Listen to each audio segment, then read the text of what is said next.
உறவுகளை முறித்து வாழ்வதனால் நிறைய எச்சரிக்கையான ஹதீஸ்கள் நிறைய இருக்குது. அதுல இது ரொம்ப கவனமாக இருக்கணும்.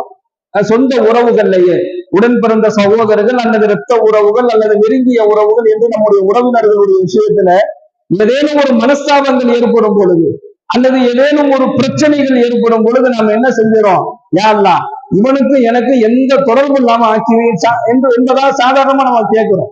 யா அல்லாஹ் இவனுக்கு எனக்கு என்ன செஞ்சிடாங்க, எந்த தொடர்பும் ஏற்படுத்தி இருக்கிறாங்க. இதோடு இவனுக்கு எனக்கு உள்ள தொடர்பு என்ன செஞ்சிரு, நீ துண்டிச்சிடு, இனிமேல் இவனுக்கு எனக்கு எந்த தொடர்பும் இல்லாம ஆக்கிவிடு என்பதாகலாம் கோபத்தின் காரணமாக என்ன செஞ்சிடறோம், நம்ம துவா செஞ்சிடறோம். அதனாலதான் ஸல்லல்லாஹு அலைஹி வஸல்லம் மன்னவர்கள் இந்த ரெண்டு விஷயத்துக்கு நீங்க துவா கேட்காத வரையில் அல்லாஹ் உங்க துவாவை ஏற்றுக்கொள்வான் என்பதாக ஒரு எச்சரிக்கையான ஒரு ஹதீஸையே நமக்கு இந்த ஹதீஸின் வாயிலாக நமக்கு சொல்லி காண்பிக்கின்றார்கள். அல்லாஹ் பாதுகாக்க வேண்டும்.